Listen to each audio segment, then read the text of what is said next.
You've arrived at your sampling site and you're ready to collect your microplastic samples. You're going to grab the supplies you need and go close to your sampling site. And that includes the metal bucket, a sieve stack.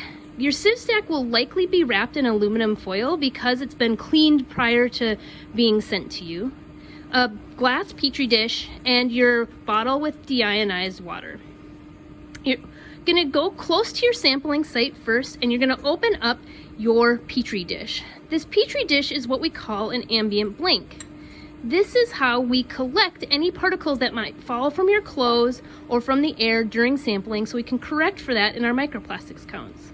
You're gonna add a couple drops of water to the bottom of this. This prevents any plastics that do land in there from the atmosphere, prevents them from just blowing out again, so we can get an accurate count.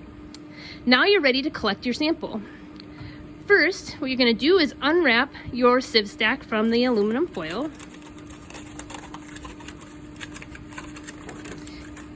There should be 3 sieves here. One with really large size pores. That one is to filter out any really bulk plastic that are not considered to be microplastic. Then you have a medium size and a small size opening sieve, which is hard to show in this video, but you can tell by eye when you look closely. You want to orient them so the large hole sieve is on top and the smallest size is on the bottom. Now what you're going to do is you're going to collect up some of the water for sampling. You're going to fill your bucket and take care to try fill it as full as possible because we account for the volume that it is per bucket full.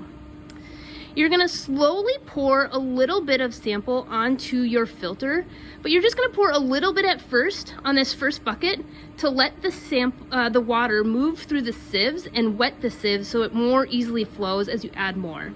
Once you see good flow happening out of the bottom of the sieve, you'll slowly pour the rest of the bucket on the top of your sieve stack all the way through. It often helps to be doing this with a lab partner where one person is holding the sieve stack and the other one is doing the pouring. Now you're going to collect more buckets of water and do this sampling. We hope that you can get up to 10 bucketfuls of water through, but sometimes we have such small particles in our sample that the sieves might start backing up and we can't collect all 10 bucketful of water. After you finish collecting your samples, you're going to wrap the sieve stack back up in foil to prevent, especially the top one, and that's just to prevent more atmospheric particles dropping onto our sample. You're going to close up your ambient blank here by putting the cover back on. And you're going to carefully carry your ambient blank horizontal so it doesn't splash and spill, along with your bucket up, along with your sieve stack up. And now you're ready for the filtration step. So you just finished collecting your sample onto the sieve stack, and now we need to get the particles that you collected from the sieves onto filter paper so we can count the particles on the filter paper. What you're going to do first is you're going to take that top sieve, that's the large size, and set it to the side. We're not going to worry about counting or collecting the particles that are on there. You're going to start with the next sieve, which is our medium size particles that were collected. What you're going to do now is you're going to carefully transfer all of the particles that you can off of that sieve into your metal collection bucket. And remember, before you would have started doing this into the bucket, you would have rinsed the bucket 3 times before you started doing this. So you're gonna keep transferring and you're gonna keep splashing water there to get all the particles. You wanna make sure to get all the visible particles there and then continue to clean it for a little bit more because there are particles that we can't see on the sieve that we wanna get into that bucket. Once you feel satisfied with rinsing the sieves off, you're ready to get your filtration stack ready to be able to collect the particles onto the filter paper. First, what you're going to do is you're going to have your filtration flask with the filter funnel on top of there. Then you're going to put in your filter paper to the top of the funnel. The filter paper that we send along sometimes has an extra blue portion of on there It's a wax paper that you want to remove. Then you want to put the filter paper with the grid size up onto the filter funnel, making sure all of the holes of that filter funnel are covered by the filter. Next, you're going to pour the water from the filter funnel, or from the bucket onto the funnel here. And as you're doing that, after you do that, the first round, what you're going to make sure you're doing is you're going to have the siphon connected up to the arm of the flask.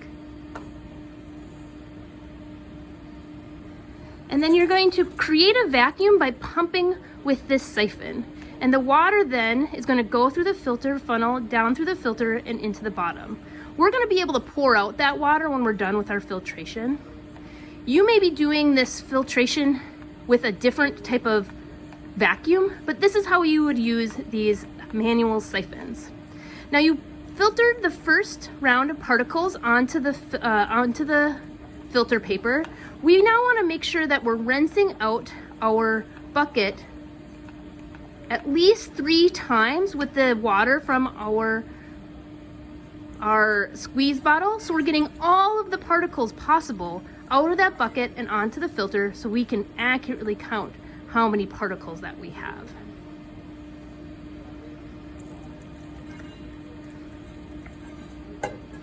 So after we get the water out of the top of the funnel,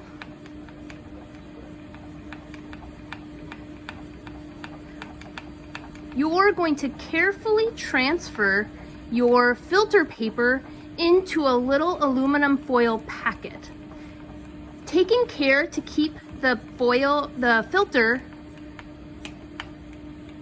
paper flat with the particles you collected facing up, so we don't lose them into the foil packet.